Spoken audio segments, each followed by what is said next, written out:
नागपुरात पावसाचा जोर ओसरल्यानं पाण्याचा निचरा होतोय, तर दुसरीकडे गांधीनगर भागातील नागरिकांच्या घरात पाणी शिरल्यानंतर आता गाळ साचला असून सामान्यांचं मोठं नुकसान झालंय.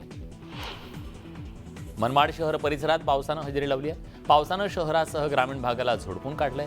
पावसानं कमबॅक केल्यानं बळीराजा सुखावला. भंडारा जिल्ह्याला 2 दिवस पावसानं झोडपून काढलं. जिल्ह्यातील नदी नाले ओसंडून वाहत असून भंडारा जिल्ह्याची जीवनदायी समजली जाणारी वैनगंगा नदी दुथडी भरून वाहते. संततधार पावसामुळे अमरावती जिल्ह्यातले नदी नाले तुडुंब भरले. दरम्यान जिल्ह्यातल्या पूर्णा नदी पात्रात कोल्हापूर इथं युवक वाहून गेल्याची घटना घडली आहे. नवी मुंबईत मुसळधार पाऊस सुरू आहे. पावसामुळे सखल भागात पाणी साचलंय. पावसाचा जोर आणखी वाढण्याची शक्यता आहे. कांद्यासह सर्व शेतीमालावरची निर्यात बंदी उठवण्याच्या मागणीसाठी व्यापाऱ्यांनी बंद पुकारला. या बंदला सांगलीतले शेतकरी संघटनांनी पाठिंबा दिला. कांदा व्यापाऱ्यांनी पुकारलेल्या संपानं गेल्या 4 दिवसांपासून नाशिक जिल्ह्यातल्या सर्व बाजार समित्यांमधला लिलाव ठप्प आहे. साठवून ठेवलेला कांदा खराब होत असल्यानं कांदा उत्पादक शेतकऱ्यांची चिंता वाढली आहे. मराठ्यानं ओबीसी प्रमाणपत्र देण्यात येऊ नये या मागणीसाठी चंद्रपुरात ओबीसी संघटनांनी चक्काजाम आंदोलन केलं. या आंदोलनामुळे वाहतूक काही काळ विस्कळीत झाली.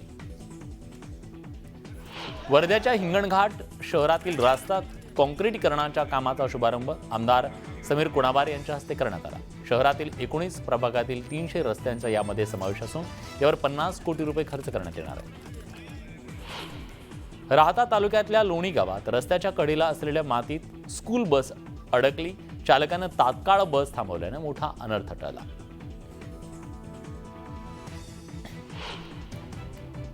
नमस्कार, मी विलास बडे. न्यूज 18 लोकमतच्या या बुलेटिनमध्ये आपल्या सगळ्यांचं स्वागत. पुढच्या अर्ध्या तासात आपण जाणून घेणार आहोत महाराष्ट्रातल्या गावगावची बित्तम बातमी वेगवान स्वरूपात.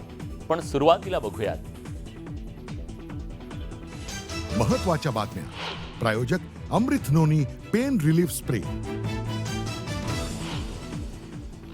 नागपुरात ढगफुटी सदृश्य पाऊस. अंबाबर्डी सीताबर्डी परिसरासह अनेक भागात पाणीच पाणी. दोघांचा मृत्यू. नागपुरात पाणी साचेपर्यंत प्रशासन झोपलं होतं का? विरोधी पक्षनेते वडेट्टीवार संतापले. अंबादास दानवेंनीही सत्ताधाऱ्यांना सुनावलं. नागपूर पाठोपाठ नाशिकमध्ये मुसळधार पाऊस. गंगापूरसह प्रमुख 9 धरणं 100% भरली. पिण्याच्या पाण्याचा प्रश्न मिटला. 16 आमदारांच्या पात्रतेची सुनावणी लाईव्ह दाखवा. सर्वोच्च न्यायालयाचा उल्लेख करत वडेट्टीवारांची मागणी.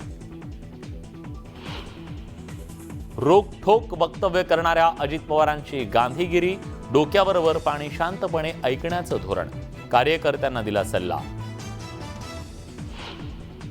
बारामतीतील शासकीय वैद्यकीय महाविद्यालयाच्या डीनचे अजित पवारांनी टोचले कान.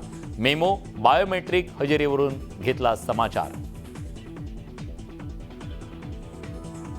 शरद पवार आणि अदानींची पुन्हा अहमदाबादमध्ये भेट. गेल्या काही महिन्यातल्या 3ऱ्या भेटीनं तापलं राजकारण. केंद्रीय गृहमंत्री अमित शहा लालबागच्या राजाच्या चरणी नतमस्तक. मुख्यमंत्री उपमुख्यमंत्र्यांच्या घरच्या बाप्पाचं घेतलं दर्शन. आणि 5 दिवसाच्या पाहुणचारानंतर बाप्पाला निरोप. कोकणात पारंपरिक पद्धतीनं बाप्पाला भावपूर्ण निरोप विसर्जन.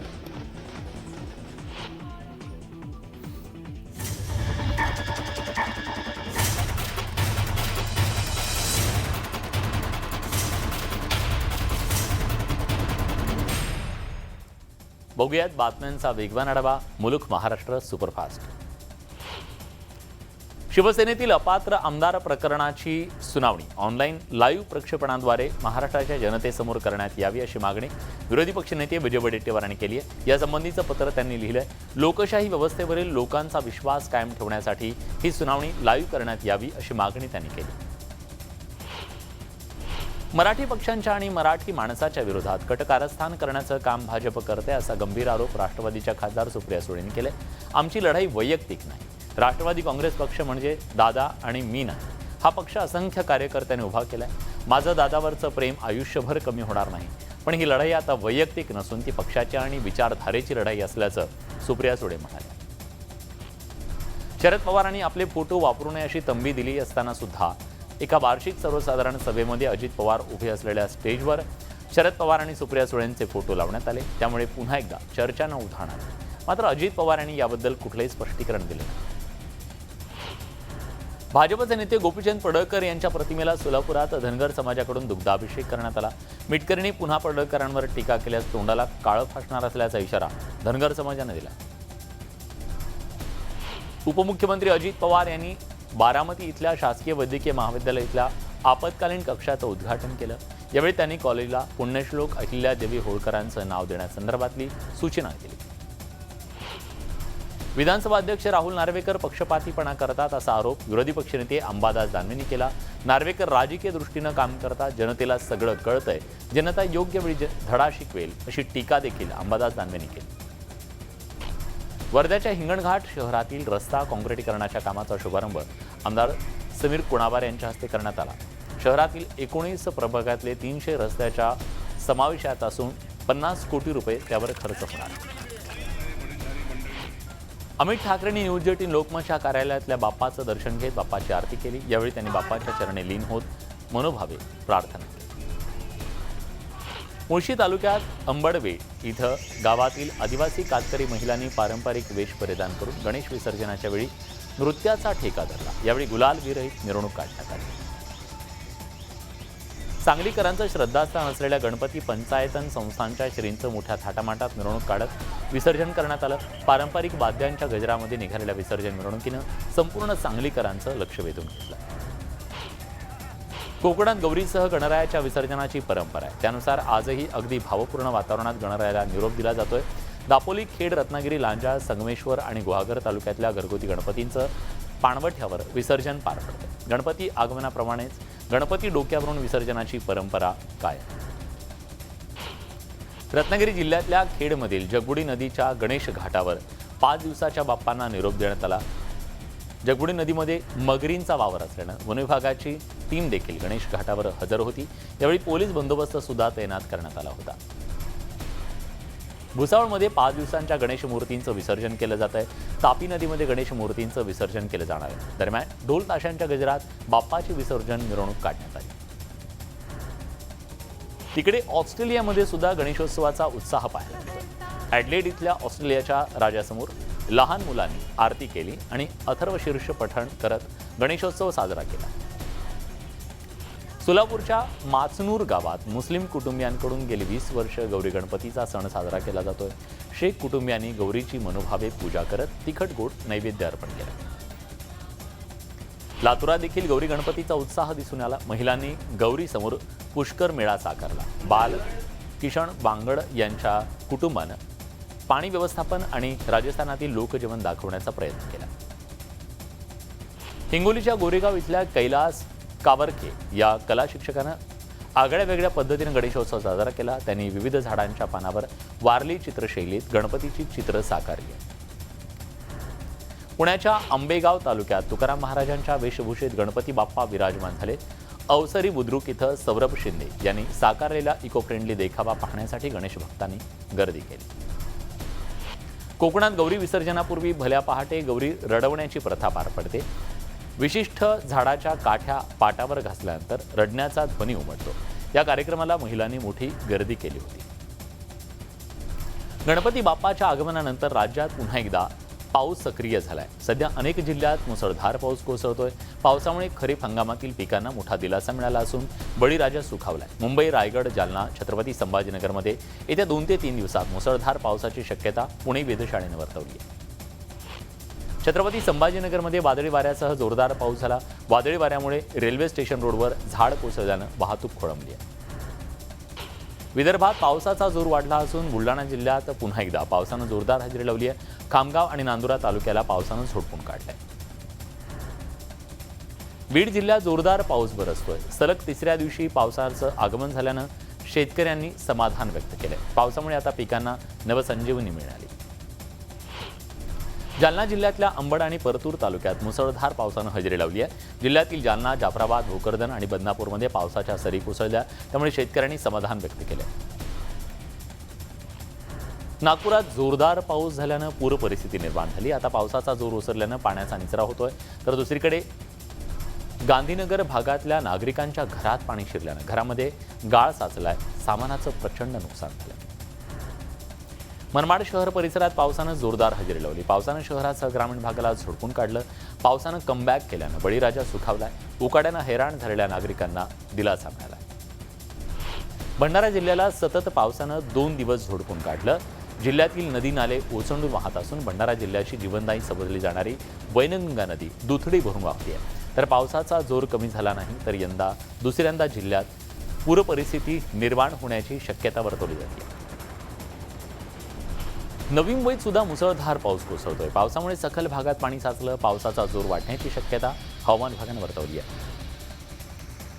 जालना जिल्ह्यात 45 दिवसांच्या खंडानंतर रिमझिम पावसानं हजेरी लावली आहे. या पावसामुळे पिकांना नवसंजीवनी मिळाली आहे. मात्र शेतकरी अजूनही मुसळधार पावसाच्या प्रतीक्षेत आहे, कारण धरणं भरणं आवश्यक आहे. बुलढाण्यात मुसळधार पावसानं शेकडो एकर जमीन पाण्याखाली गेली. नांदुरा नाका परिसरात पाणी साचल्यानं पिकांचं मोठं नुकसान झालं. बुलढाणा जिल्ह्यात सध्या मुसळधार पाऊस सुरू आहे. बुलढाण्याच्या मोताळा तालुक्यात पावसामुळे पिकांचं नुकसान झालं. त्यामुळे नुकसानीचे तात्काळ पंचनामे करून त्वरित मदत करण्याची मागणी शेतकरी करतोय. सलग 3 दिवसापासून सुरू असलेल्या पावसानं भंडारा जिल्ह्याला झोडपून काढलं. तुमसर तालुक्यातल्या मेहगाव इथं पावसानं एका व्यक्तीच्या अंगावर घर कोसळलं. त्याची प्रकृती सध्या गंभीर असल्यानं त्यांना सामान्य जिल्हा रुग्णालयात हलवण्यात आलं. 1.5 महिन्याच्या प्रदीर्घ विश्रांतीनंतर अहमदनगर जिल्ह्यात पावसानं हजेरी लावली आहे. जिल्ह्यात 3.5 लाख हेक्टर क्षेत्रावर खरीपाच्या पेरण्या झाल्या. मात्र पावसाअभावी पिकांची वाढ खुंटली. मात्र पावसानं पुन्हा एकदा हजेरी लावल्यानं शेतकऱ्यांना दिलासा मिळाला. नाशिक शहरात काल सुरू असलेल्या मुसळधार पावसानं पहाटेपासून विश्रांती घेतली. त्यामुळे गोदावरी नदी काठावरचं जनजीवन पूर्वपदावर यायला सध्या सुरुवात झाली. अकोल्याच्या तेल्हारा तालुक्यात वान प्रकल्प शेतकऱ्यांसाठी वरदान ठरतोय. या वान प्रकल्पात सध्या 95.18% पाणीसाठा जमा झालाय. पाणी पातळी नियंत्रित ठेवण्यासाठी पाण्याचा विसर्ग सुरू केलाय. त्यामुळे आजूबाजूच्या गावांना सतर्कतेचा इशारा देण्यात आलाय. सांगलीतल्या आटपाडी तालुक्यात भीषण पाणी टंचाई निर्माण झाली आहे. टेंभू योजनेचं पाणी तालुक्यात येऊन सुद्धा अनेक गावं पाण्यापासून वंचित आहेत. पाण्याअभावी पिकं करपून जात आहेत. त्यामुळे जनावरांच्या चाऱ्याचा प्रश्न गंभीर बनलाय. कोल्हापूरच्या पंचगंगा नदीत मूर्ती विसर्जनाला बंदी घातल्यानं हिंदुत्ववादी संघटना आक्रमक झाल्यात. तर वाट टाळण्यासाठी नदी घाटाकडे जाणारे रस्ते प्रशासनाकडून बंद करण्यात आले. तसंच परिसरात कडक पोलीस बंदोबस्त तैनात करण्यात आलाय. गोंदिया जिल्ह्यात गेल्या 3 दिवसापासून पावसानं जोरदार हजेरी लावली आहे. त्यामुळे गोंदियातल्या हजरा फॉल धबधबा ओसंडून वाहू लागलाय. हजरा फॉल धबधबा परिसर जलमय झाल्यानं सुरक्षेच्या दृष्टीनं पर्यटकांना तात्पुरती बंदी घालण्यात आली आहे. गोंदिया जिल्ह्यात मुसळधार पाऊस सुरू असून धरणातील पाणी साठ्यात मोठी वाढ झाली आहे. त्यामुळे सालेकसा तालुक्यातल्या नानबा आणि घोंसी गावाला जोडणारा पूल पाण्याखाली गेलाय. 8 ते 9 गावांच्या तालुक्याशी संपर्क तुटला असून नागरिकांनी विनाकारण घराबाहेर पडू नये असं आवाहन प्रशासनानं केलंय. भंडाऱ्यात पावसानं 2 दिवसापासून दमदार हजेरी लावली आहे. त्यामुळे गोसेखुर्द धरणाच्या पाणी पातळीत वाढ झाली आहे. धरणाचे 33 पैकी 17 दरवाजे उघडण्यात आले. 1,98,408 क्युसेक इतक्या वेगानं पाण्याचा विसर्ग सुरू करण्यात आला आहे. नदीकाठच्या नागरिकांना त्यामुळे सतर्कतेचा इशारा देण्यात आला आहे.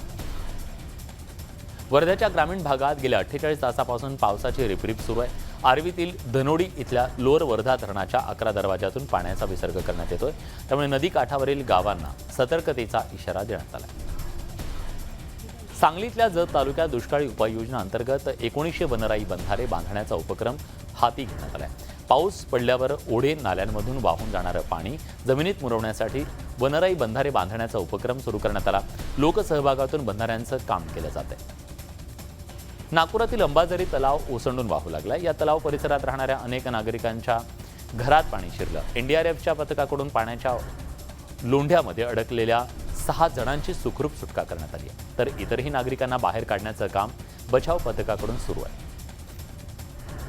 नागपूरला मुसळधार पावसानं झोडपून काढले. शहरातील सखल भागात राहणाऱ्या नागरिकांच्या घरात पाणी शिरलं. तर काही ठिकाणी भिंत पडून घरांचं नुकसान झालं. शहरातले नदी नाले तुडुंब भरून वाहत असून दिवसभर पावसाचा जोर कायम असल्याचा अंदाज आहे. मावळ तालुक्यातल्या लोणावळा खंडाळा या घाट माथ्यावर मुसळधार पाऊस कोसळतोय.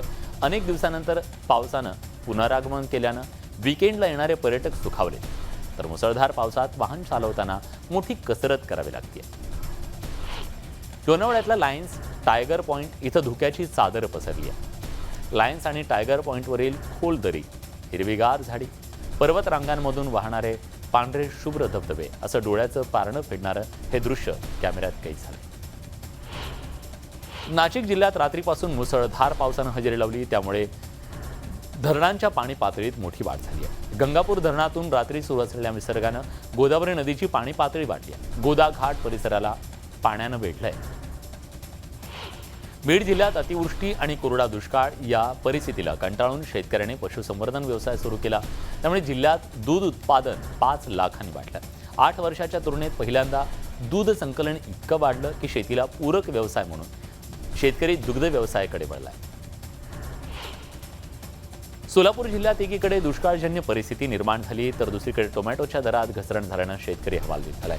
कृषी उत्पन्न बाजार समितीमध्ये टोमॅटोला 2 रुपये प्रति किलो दर मिळत असल्यानं शेतकऱ्यांनी नाराजी व्यक्त केली. पावसाअभावी खरीप पिकं करपून गेलेली असताना सरकारकडून दुष्काळ जाहीर होत नसल्यानं शेतकरी कामगार पक्ष आक्रमक झालाय. बीडच्या माजलगाव तालुक्यातल्या मोठेवाडी शिवारात सोयाबीनची होळी करत बोंबा मारो आंदोलन करण्यात आलं. यावेळी तात्काळ नुकसान भरपाई देण्याची मागणी करण्यात आली. बीड जिल्ह्यात सोयाबीनवर पिवळ्या मोझॅकचा प्रादुर्भाव झालाय, त्यामुळे यंदाच्या सोयाबीन उत्पादनात मोठी घट होण्याची शक्यता आहे. पावसानं दडी मारल्यानं सोयाबीन पीक आधीच करपून गेलं, त्यात आता उरलेल्या पिकावर सुद्धा रोगांचा प्रादुर्भाव झाल्यानं शेतकरी हवालदिल झाला. कांदा व्यापाऱ्यांनी पुकारलेल्या संपानं गेल्या 4 दिवसापासून नाशिक जिल्ह्यातल्या सर्व बाजार समित्यांमध्ये लिलाव ठप्प झाले, त्यामुळे साठवून ठेवलेला कांदा खराब होत असल्यानं कांदा उत्पादक शेतकऱ्यांची चिंता वाढली आहे. लातूर जिल्ह्यात प्रस्तावित असलेलं सोयाबीन संशोधन केंद्र आणि देवणी गोवंश संशोधन केंद्र बीड जिल्ह्यात सुरू करण्यात येत असल्यानं नागरिक आक्रमक झाले. जिल्ह्यातील निलंगा, अहमदपूर आणि औराद शहाजणी इथं कृषी उत्पन्न बाजार समित्या बंद ठेवून निषेध व्यक्त करण्यात आला. सरकारनं दखल न घेतल्यास तीव्र आंदोलनाचा इशारा देण्यात आला.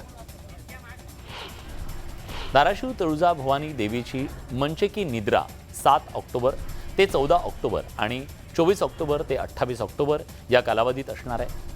त्यामुळे या 11 दिवसाच्या कालावधीत सिंहासन पूजा बंद राहणार आहे. उर्वरित 20 दिवस भाविकांना देवीची सिंहासन पूजा ऑनलाईन पद्धतीनं स्वीकारता येणार आहे. यासाठी मंदिर संस्थांच्या अधिकृत संकेतस्थळावर जाऊन भाविकांना नोंदणी करावी लागणार आहे.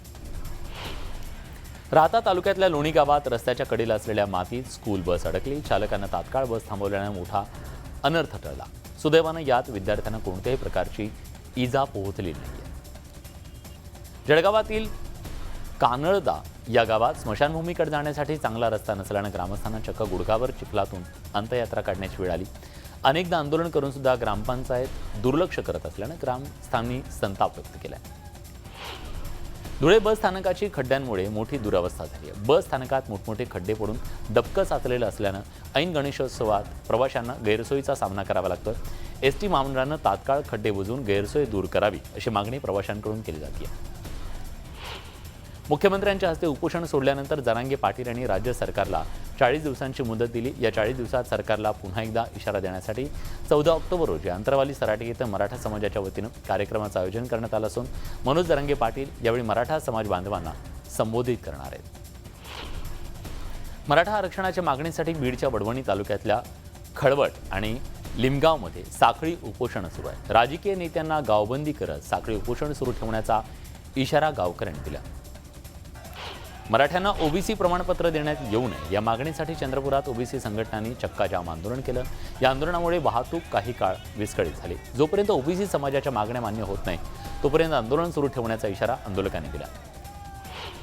वाशिमच्या मालेगाव तालुक्यातील ब्राह्मणवाडा इथं नियमबाह्य पद्धतीनं ग्राम रोजगार सेवक आणि तंटामुक्ती अध्यक्षाची निवड करण्यात आल्याचा आरोप करण्यात आला. तक्रार करून सुद्धा प्रशासनानं कुठलीही दखल न घेतल्यानं आकाश गुगेंचं 3 दिवसापासून ग्रामपंचायतीसमोर आमरण उपोषण सुरू आहे. नांदेड जिल्ह्यातल्या माटाळा गावातल्या सागर शिंदे या तरुणांना MPSCमध्ये तब्बल 23 वेळा अपयश आलं. दरम्यान 24व्या प्रयत्नात सागर शिंदेला यश मिळालं. मंत्रालयातील लिपिक आणि कर सहाय्यक या पदासाठी त्यांची निवड झाली आहे. सागरच्या यशानंतर गावकऱ्यांनी त्याचं स्वागत करत आनंदोत्सव साजरा केला. केंद्र सरकारनं संसदेत महिला आरक्षण विधेयक मांडल्यानंतर विधेयकाला मंजुरी मिळाली. त्यामुळे भंडारा जिल्ह्यातल्या लाखांदूर इथं भाजप महिला मोर्चाच्या वतीनं जल्लोष करण्यात आला. यावेळी फटाक्यांची आतषबाजी करत आनंद साजरा करण्यात आला. पुण्याच्या लोहगावमधील वडगाव शिंदे इथल्या विहिरीत बिबट्याचा बछडा पडला. या 3 महिन्याच्या बछड्याला सुखरूप बाहेर काढण्यात यश आले. अवघ्या 4 तासात त्याला त्याच्या आईपर्यंत पोहोचवलं गेलं. त्यांच्या भेटीचा हा प्रसंग ट्रॅप कॅमेऱ्यात चित्रित करण्यात आला. बुलढाणा जिल्ह्यातल्या चिखली इथल्या शासकीय वसतिगृहातील विद्यार्थिनींना अन्नातून विषबाधा झाल्याचा धक्कादायक प्रकार उघडकीस आलाय. वसतिगृहातील 6 विद्यार्थिनींची प्रकृती चिंताजनक असून त्यांना रुग्णालयात दाखल करण्यात आलंय. विदर्भात मागील 2 दिवसापासून पावसाची संततधार सुरू आहे. पावसामुळे जिल्ह्यातील नदी नाले तुडुंब भरले. दरम्यान अमरावती जिल्ह्यातल्या पूर्णा नदी पात्रात कोल्हापूर इथं युवक वाहून गेल्याची घटना घडली. लालबाग राजाच्या चरणी देशभरातून भाविक येत असतात. दरम्यान 4थ्या दिवशी लालबाग राजाला देण्यात आलेल्या दानाची मोजणी करण्यात आली. आज 71,65,000 रुपयांचं दान लालबागच्या राजाच्या चरणी अर्पण करण्यात आलं. यात पैसे तर आहेतच, नोटा आहेत, पण त्याचबरोबर सोनं चांदी सुद्धा भाविकांनी अर्पण केले. नोटांचे हार आहेत आणि इतर अनेक मौल्यवान वस्तू सुद्धा दानाच्या स्वरूपात लालबागच्या चरणी अर्पण करण्यात आल्या. या सगळ्या बातम्यांसोबत बुलेटिनमध्ये आपण इथेच थांबतोय. ताज्या घडामोडींसाठी बघत रहा न्यूज 18 लोकमत.